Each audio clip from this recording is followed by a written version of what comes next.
Welcome to this explainer. Have you ever watched a viral street debate and wondered how an argument goes from zero to absolute chaos in a matter of seconds? Well, today, we're going to break down exactly how that happens. We're looking at a recent debate about Moses, and we're going to impartially analyze the text, the arguments, and the fascinating psychological tactics people use when their back is against the wall. So let's dive straight in and see how these arguments are built and ultimately how they fall apart. Now, you might be wondering, how in the world does a missing verse lead to a runaway stone? We are looking at a really fascinating micro case study here based on a specific claim about Moses.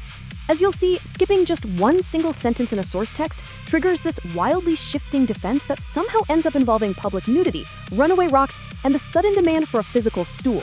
It is a perfect example of how complex live debates can get and how the logic behind Moses' hand takes a very sharp turn into some really unexpected territory. All right, let's jump right into section 1, the leprosy claim. To set the scene for you, this whole thing takes place during a highly pressurized street debate. The premise starts with an apologist arguing that the biblical text in Exodus states God gave Moses permanent leprosy as a miraculous sign for Pharaoh. Now, her opponent points out in the source material that a miraculous sign is usually meant to demonstrate divine power, right? Logically, he argues that permanently disfiguring someone's hand wouldn't exactly serve as a compelling sign of favor. But the debater is incredibly confident that this is exactly what the text says, insisting the source material points to a permanent affliction.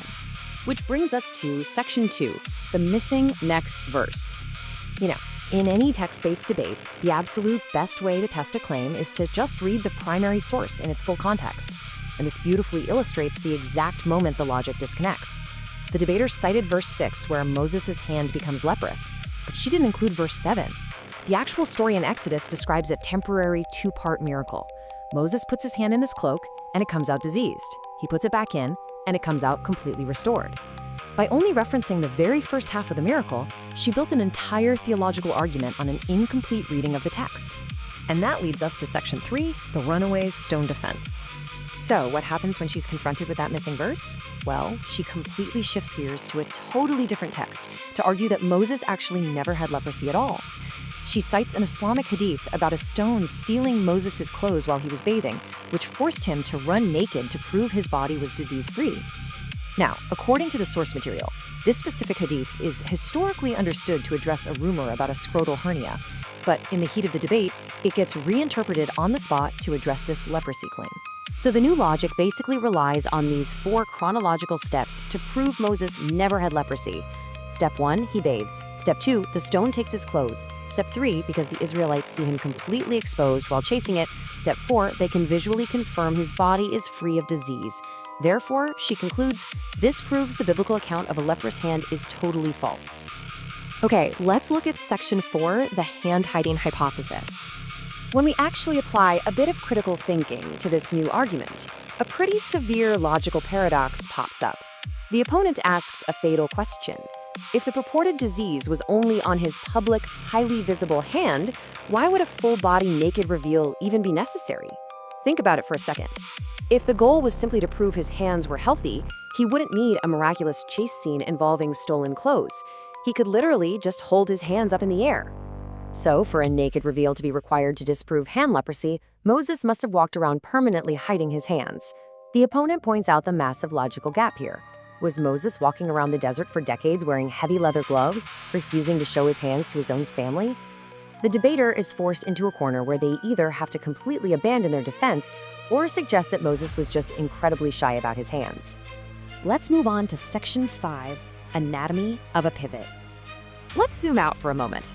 What does this whole paradox actually represent when it comes to media manipulation? What do you do when you're on camera and your argument gets dismantled? You deploy something called the gish gallop. This is a tactic that relies on a psychological vulnerability known as the asymmetry of energy. Look, it takes 10 seconds to state a misinterpreted claim, but it takes 10 minutes to unpack the context, cite the correct sources, and articulate a clear counterargument. By rapid-firing unrelated texts, like jumping straight from Exodus to a runaway stone, the attacker overloads their opponent's working memory. This playbook builds into what we can call a simulated victory. The sequence goes exactly like this. You make a claim, you get corrected, you immediately pivot to a runaway stone, and then you just claim you won the argument. The objective is no longer about proving the initial point about Moses' hand. The goal is to overwhelm the opponent so thoroughly that they freeze up on camera, which allows the debater to declare victory over an argument they've completely abandoned. In this specific debate, the tactic actually escalates to pure physical posturing. The debater literally demands a physical stool from the crowd so she can sit down and educate her opponent. It operates as a total smokescreen. When the logic is cornered, you crank up the volume and use physical dominance to distract the audience from the missing verse and the illogical desert gloves. So, as you consume media and watch these kinds of debates online, keep this explainer in mind. Always look for the actual text behind the theatrics. The next time you see someone speaking with overwhelming, aggressive confidence, remember that extreme volume very often hides a remarkably weak foundation. So when the stones start running and the shouting begins, you have to ask yourself, are you actually being persuaded by the evidence, or are you just being overwhelmed by the pivot?